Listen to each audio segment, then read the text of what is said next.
আজকে সারাদিনে চিতই পিঠা বানাতে হয়েছে ৩৫ থেকে ৪০ জনের জন্য। প্রায় ৫ থেকে ৭ কেজি চালের চিতই পিঠা আজকে বানিয়েছি। আর হঠাৎ করেই সবগুলো মেহমান আসছে ৩ ধাপে, তাও সকালে একবার আসছে, আবার দুপুরে, আবার রাতে নতুন, নতুন মেহমান। যাই হোক, আর মেহমান হচ্ছে আল্লাহ তাআলার রহমত। আলহামদুলিল্লাহ, সব মেহমান যে এসেছে বা ওদেরকে যে সুন্দর করে খাতির যত্ন করা হয়েছে, এতেই অনেক। তো যাই হোক, সকালবেলা আমরা জানতাম যে আমাদের বাসায় একজন মেহমান আসবে, তাও সকালে সারাদিন থাকবে। তো যার কারণে সকালবেলা মা ঘুম থেকে উঠে হাতে মাখিয়ে মুরগির মাংস নতুন আলু দিয়ে বসিয়ে দিচ্ছে। আর সাথে চিতই পিঠার গোলা গুলে দিচ্ছিল, আমি চিতই পিঠাটা বানাবো। তো মা ওইদিকে চিতই পিঠার ব্যাটারটা তৈরি করছে, আর আমি এখানে আমার যে শখের একটা চুলা নিয়ে আসছিলাম, এই চুলাতেই মুরগির মাংসটা বসিয়ে দিয়েছি। তো রান্নাবান্না খুবই কম, যেহেতু সারাদিন থাকবে, সারাদিন একটু একটু করে রান্নাবান্না করে মেহমানকে খাওয়ানো যাবে। আর একজন মাত্র মেহমান, তেমন কোনো প্যারা নাই। কিন্তু ১২টা, সাড়ে ১২টার দিকে আরও ৩ জন মেহমান আসলো এবং তারা হুট করেই আসলো। আলহামদুলিল্লাহ, ওরা আসাতে আমরা সবাই অনেক বেশি খুশি হয়েছি। তো ওদের জন্য আবার আমরা পিঠা বানালাম। আর মোটামুটি একটু আয়োজন করা হলো ওদের জন্য।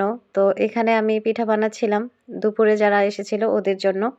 আর কিছু পিঠা নানু বাড়িতে পাঠাবো, তাই আমি এখানে ২ টা সাজ বসিয়ে দিলাম। আর জোর চুলায় ২ সাজে পিঠা বানালে খুব তাড়াতাড়ি হয়। চিতই পিঠা খুব বেশি দেরি হয় না।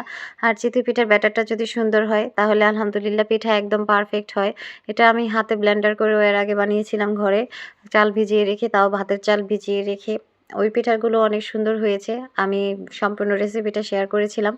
আর এখন যে পিঠাগুলো বানাচ্ছি, এই পিঠাগুলো ফ্রিজের গুঁড়ি দিয়ে বানানো মাটির চুলায়। তো এই পিঠাগুলো আলহামদুলিল্লাহ অনেক বেশি সুন্দর হয়েছিল আর একদম পারফেক্ট হয়েছিল। বহু ছিদ্রযুক্ত এই পিঠাগুলো, আর খুব মচমচে হয়েছিল নিচের সাইডটা, যেটা আমার খেতে খুবই ভালো লাগে। তো যাই হোক, এখানে আমরা সকালবেলা সবাই মিলে নাস্তা করছিলাম। তারপর 10:30 11টার দিকে।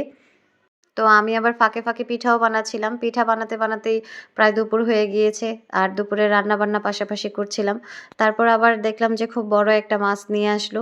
এই বড় মাছটা না কেটেই নিয়ে আসছে। এমনিতেই বাসায় আজকে অনেক কাজ ছিল। তারপর আবার মাছ না কেটে নিয়ে আসছে। তো মাছটা কাটানোর জন্য আরেক বাড়িতে পাঠানো হলো। তারপর এখানে গরুর মাংস নিয়ে আসছে। আজকে নাকি বাজারে গরু জবাই করেছিল। তো মেহমানদের জন্য আমরাও কিছু গরুর মাংস নিয়ে আসলাম। আর এখানে আমার এক নানু গরুর মাংস মাখাচ্ছিল, আর এই নানুর হাতের মাখানো গরুর মাংসটাও অনেক বেশি ভালো লাগে আমাদের সবার। আমরা যখন এই নানুর বাড়িতে যাই, তখন নানু মাখিয়ে অনেক বেশি তেল মশলা দিয়ে গরুর মাংস রান্না করে।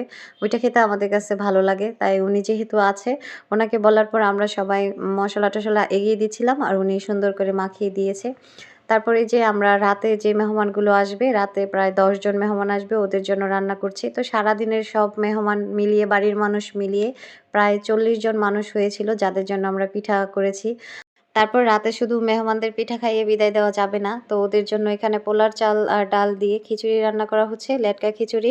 এটা খুব বেশি ভুনা খিচুড়ির মতোও হবে না, আর খুব বেশি পাতলাও হবে না। তারপর সাথে ছিল গরুর মাংস।